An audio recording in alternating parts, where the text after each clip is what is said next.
She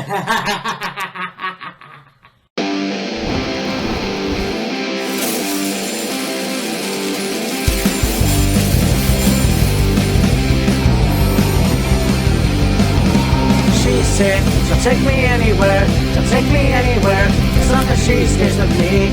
She said, she'll take me anywhere, she'll take me anywhere, as long as I stay queen. Yes, yes, Molly's lips. Yes, yes, Molly's lips. Yes, yes, Molly's lips. Yes, yes, Molly's lips. Hey, me Matt here. Now last night I watched SmackDown, which aired on Friday, and yes, it is Sunday, so there it is. Yeah, it was a very good show. I thought, what the hell, I'm gonna talk about it. I feel like I keep up sometimes with WWE more so now than ever because sometimes the product isn't that good. Okay. I know a lot of people say that, but you know, and plus I don't do a lot of reviews anymore. But since this is my 20th year, and I've done a lot of on SmackDown reviews over the years, I thought, okay, I'll talk about this one because this was actually really cool. And it took place in Berlin, Germany. I guess they're going back to Europe now, because next week they'll be in England. So, the show basically comes off. We got Randy Orton cutting off the Miz, and then, of course, he's talking. Actually, before he does, Trick Williams comes out, and then he's trying to run down Randy. Of course, Randy had none of it. Then they start a fight, and yeah, basically, Ray Phoenix comes out after Randy leaves. Of course, get an RKO to Trick, but the match happens with Ray Phoenix and Trick Williams, and this was pretty cool, actually. There was a back and forth, but ultimately, Trick won his debut match on SmackDown, unfortunately holding the tights, and classic heel tactic. I can't wait to see what else they do with him, and I feel that he could potentially become WWE Champion in the future. If not this year, the next year. I feel like that's a give it. Let's do that. I feel it will be his time eventually. I mean, if he could be NXT and TNA champion, not at once, but if he could do that, then why not? You had the women's US Championship match. Now, of course, Charlotte Flair was not in the arena. She was unwell. A lot of people speculated that she wasn't there because Alexa Bliss was getting a singles push. I don't know how true that is. I mean, I said this a few months ago, or a while ago. I feel like Charlotte has improved a lot. I never thought I would say that, but she has, so yeah. And so, after Alexa gets off the phone with her, you have Lash Legends and Nia Jax coming out to taunt her, I guess, and they'll have their match eventually next week. Who knows? The storyline's going to continue, at least. But, yeah. It was Julia putting the title on the line against Alexa, and Kiana James was in Julia's corner. And this was an okay match. Like, yeah. Alexa hit the Sister Abigail at one point, which, you know, I don't know, it's a tribute to Bray Wyatt and everything, but if that's the case, then why don't they just put it with the Wyatt Six? Like, I know Nikki Cross is in stable, but just do it. Like, she was with Bray Wyatt before, so let's do a throwback or something. But anyways, I mean, yeah, basically, she did that, kind of got on to the apron, so Alexa knocked her off, which gave Julia time to, like, hit her with the Arrivederci and win the match.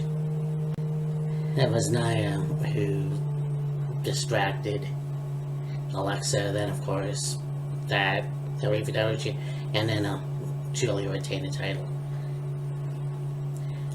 I'm not good at reviews anymore, it seems. But anyways, that happened. Then Nia and Lash beat Alexa up, and Nia Jax did the bonsai drop, and again, no help from anybody. So we'll see what happens next week. I really hope they don't break up the take team with Charlotte and Alexa. That would be really, really stupid in my opinion, but we'll see what happens. It was just dumb. Speaking of the Wyatts, you have the MFTs versus the Wyatt Six in a 6-man tag team match. So, of course, like the New Japan guys, you got Tama Tonga, Jeff Cobb, and Hikuleo.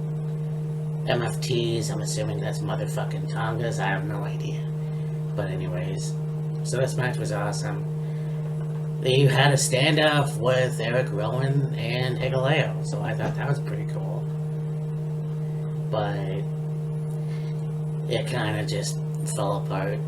Howdy did the mandible claw to Jeff Cobb, and Solo stole the lamp that represented Bray Wyatt, and that distracted Howdy, and Tama hit him, and basically, yeah. So, yeah, MFT's won. I don't know how I feel about that, but I mean, it's like, you stole this, so now it's in my possession, and how am I gonna get it back? That's really stupid, and I never liked it. I didn't like it when The Undertaker's urn was taken from Paul Bearer. I didn't like a lot of these storylining. Like, just, it doesn't make sense. But the feud is not done, so we'll see what happens. Jordynne Grace officially signed for SmackDown, which prompted Chelsea Green and Kaylee Ray to come out, and they were going back and forth. Nick Aldis was there, so he's like, you two are gonna have a match. So, match happens. It was actually really cool. And Alpha Fire, yeah, she could have won, but Jordynne hit this torture rack, which they called it something, but I can't remember what it was. It was really stupid, but basically, it was a torture rack bomb. So, she did that, winning the match. Afterwards, you had Jade Cargill come out, and she's taunting Jordynne, and yeah, this is gonna be a good feud. Jordynne Grace versus Jade Cargill, and then, as I expected, as I'm sure everyone else did, yeah, you had Jade do her thing that she used to do in AEW, calling her that bitch. So that's cool. Even though I believe Jade doesn't want to be associated with AEW at this point. But having a feud for the women's WWE title would be awesome, and I feel like I don't want to see Jade lose it right away. I want to feel like it could be a good feud. Maybe beat around this year. Hell, even go all the way to WrestleMania and see where that goes. Have Jordan win the title there, but let's not have her win right away. I think Jade Cargill has to keep on going with the momentum, and we'll see how that turns out. If you give Jordan the belt now, I don't see this being a good title reign. Let's keep it going, and then WrestleMania, give Jordan the title. I think it would be a very good lengthy feud. You can have many good matches with that, but yeah. The Open Challenge, you had Carmelo Hayes coming out. He sees Elo Dragunov. They talk. They're like, we should have a match tonight. Elo's like, I got some business to do. How about next week? Let's have a match then. So, yeah. Basically, that happens where Carmelo gets into the ring and waits for his competitor. He didn't actually get out of the mic and say anything. Shinsuke Nakamura comes out. Now, I don't know. I saw this last night thinking, is he a tweener? Like, because the way he was going, like, it was a very good competitive match. It was actually a really good wrestling match. But just the way he showed Carmelo no mercy. But you actually thought it was gonna go to Shinsuke and he would become 3-time US champion. I can't remember. But Carmelo ended up getting over and retaining, and then Shinsuke got to his feet. They shook hands, and Shinsuke raised his hand, like Carmelo's hand, and so I guess he's a face after all. We'll see what happens. I don't know how long Shinsuke is going to be in WWE or whatever. Like, I don't know what's going to happen with that, because I think, like Tanahashi, I mean, he's a few years far from being 50, but how long does he plan on staying in the wrestling business? Or, you know, what happens if he goes back to Japan? I don't know. I literally just don't know. Because at this point, I don't see them put the WWE title on him. And that's really sad, in my opinion. He's been in the company for a long time now. Put the title on him. Just do it. But so you got the main event, 3 Stages of Hell. So, I mean, you have the first match was a wrestling match. That was very cool. I mean, Drew is just a prick. I mean, you know, he burning the photo with Cody and Dusty, taking Dusty's gold watch that he gave Cody. Like, this was just, I mean, good on him for doing that, because, I mean, he's a heel. You wouldn't think so here. Like, people, like, the fans were, like, cheering Drew and stuff like that. I don't understand why. But, you know, that was the first fall. Then the second fall, falls count anywhere, which mattered because it's not very often. I mean, it's happening more now than ever. You have falls count anywhere matches outside of the arena, or everywhere in the arena. Like, they fought, like, everywhere. That was pretty cool.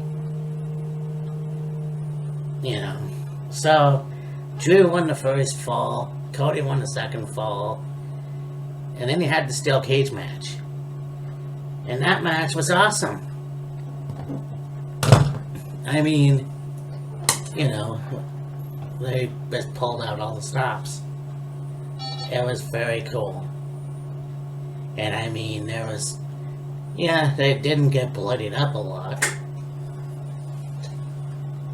But I mean, you definitely had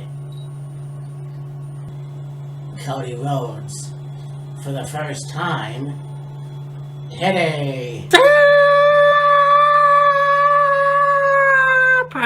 Cody Cutter. So I mean, there's that. But it ended the way it did. And you saw my reaction. So, yeah, it was just the way it was. But yeah, basically Drew McIntyre is your new WWE champion. Now they're gonna have matches to determine the number one contender. But I mean, you've got Sami Zayn, Matt Cardona, and plus others. And it's like, how fucking cool is that? I mean, Matt Cardona especially. Here's a guy that you never thought would come to WWE as Matt Cardona. I mean, they still mention the Zack Ryder thing, but it is what it is. I think, yes, his Intercontinental Championship reign for one day, his U.S. title reign was awesome. Why not put the strap on Matt Cardona? But, I mean, Sami Zayn can get it eventually. I mean, Drew and Sami have they have some history. But this was a really good show. So, I mean, I should watch Raw a lot more, but I do watch Simon and Miller. So we'll see what happens in the future. This year will be interesting. And yeah, talk to you later. Bye. So you know that them cutting WCW was a long time coming. I